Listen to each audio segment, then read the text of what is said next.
What's going on, everyone? Travis Brown and Robert Cessna here at Vaught Hemingway Stadium, where the Aggies drop a tough one, one where Ole Miss came out guns blazing, and A&M just didn't really have a whole lot of answers early. Cease, what was your take from the 29-19 loss here in Oxford?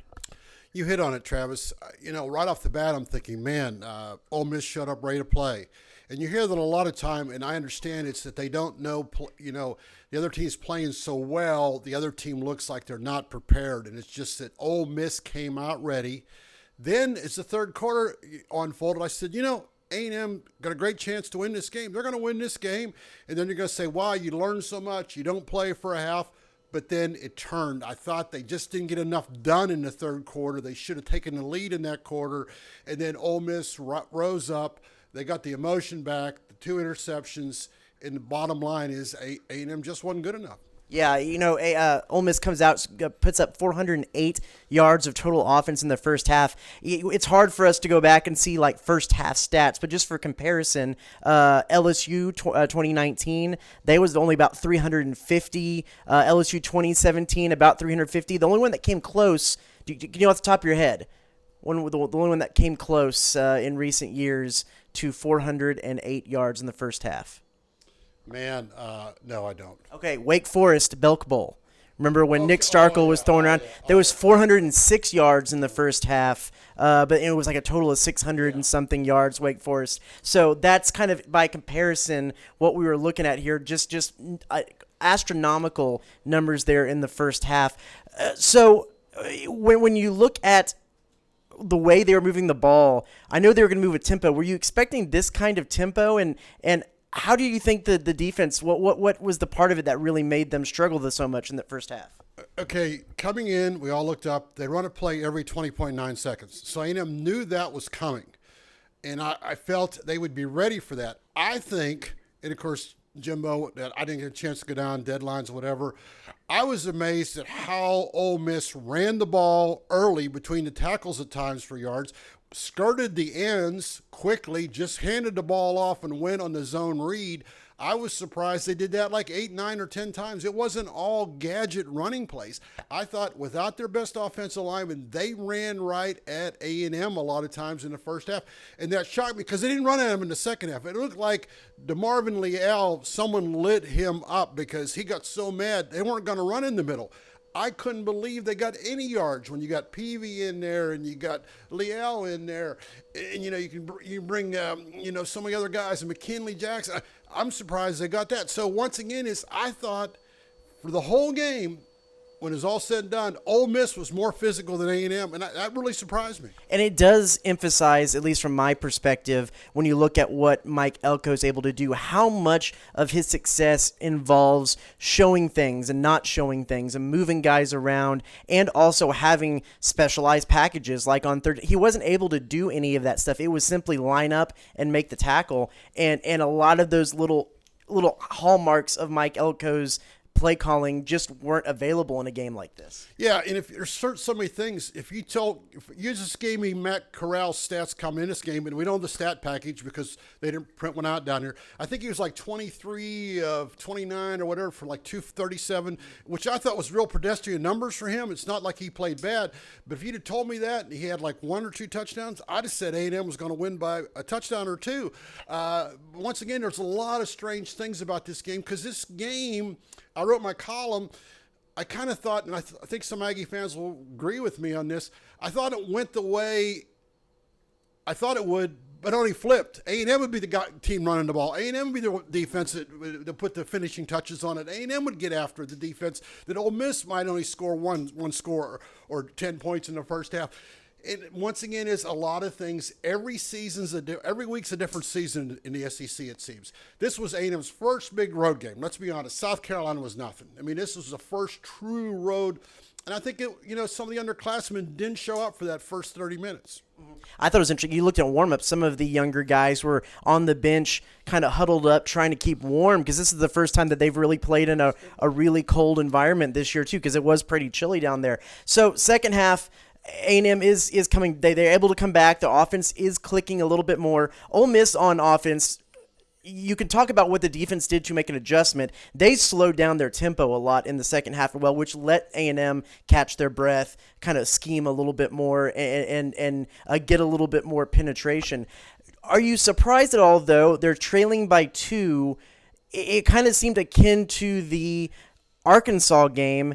They only run the ball 3 times while the game's still in the balance there in the fourth quarter. Do you think that it was surprising they went away from a chain with what he was able to do? Yeah, considering Spiller wasn't getting anything, a lot of things surprised me because I thought 2 important parts of the game was for A&M standpoint, they battle back. It's 15-10. Ole Miss, I thought they were going to go down and score if they pick up 3 first downs, but they fumbled the ball. They get it themselves. They kick it to A&M. A&M immediately gets 9 yards on the first play. They get stoned on 2nd and 3rd down. They had 2nd and 1, 3rd and 1. Don't get it. They punt the ball. Okay, stop them again. They get a fake punt. Even Ole Miss goes. So A&M stops them again. That's 2 defensive stops. A&M goes down. 1st and goal to 10. Settle for a field goal. If they score there, they would be up 17-15. You have to include the drop by Demas too in that. I understand. Yeah, and suddenly. They're settling for too many field goals inside the red zone. And I said to myself, that's going to cost them because you can't do that. And sure enough, Ole Miss got the crowd back in it, and the game was over. Yeah. So I know we don't want to tease all of them, but give a little bit of a tease of your grades overall, what you think A&M did here. And, of course, you can find CESA's grades for all the units in tomorrow's Eagle. Maybe it was a little hard on me. People tell me the defense – they gave up almost 250 yards rushing. That's not good. The offense, they got a touchdown at the end, but at that point, Ole Miss is just playing prevent, let them score. So once again, they only really had 1 touchdown that mattered. So the offense, to me, really did not show up today. I mean, they got to do better. Coming in playing Ole Miss is going to score some points.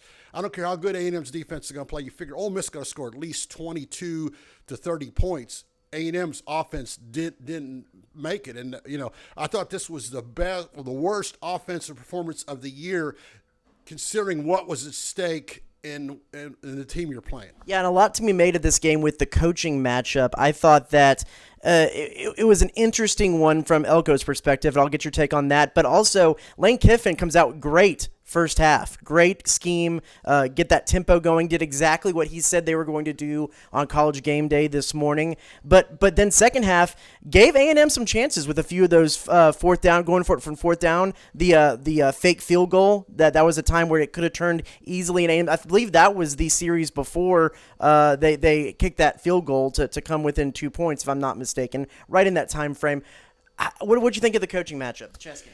Interesting, because I felt both guys respect each other, and they're very good. All 4 of them. You can go with Letty, their offensive coordinator, throw Elko in there, and they know coaching is going to help decide this ball game.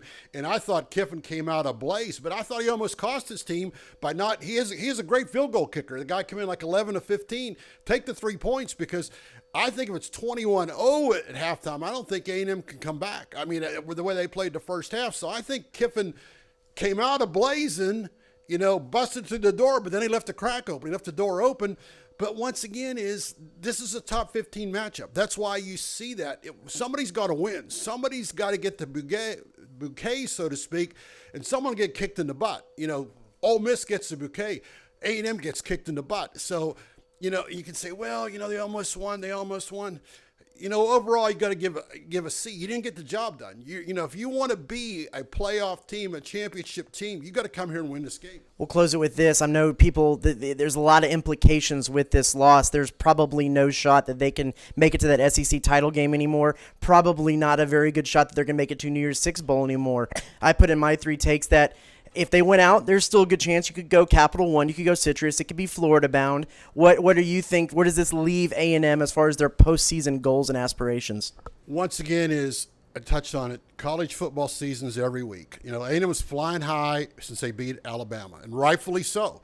Auburn, big win. Alabama, big win. Now they're down a little bit. I mean, they're not going to get up by beating Prairie View. So maybe not even beating LSU, but you win your last 3 games, you get that double-digit wins. You get to 10. It's still a lot at the end. If you can say you won 10 games and beat both Alabama schools, you can live with that. But now you set yourself up for a knockdown. If you go to LSU and lose, or you lose the bowl game, then you got to settle for a 9-4 season. And when you were a number 6 team to start the season out with, and I know you had a lot of injuries and whatever, and they're still setting the foundation, but it's all about what have you done for me lately. And 9-4, people are going to go like, oh man, this, because so much is available out there. This is the year. Look, we don't know who the top 4 teams are going to be. Oklahoma lost.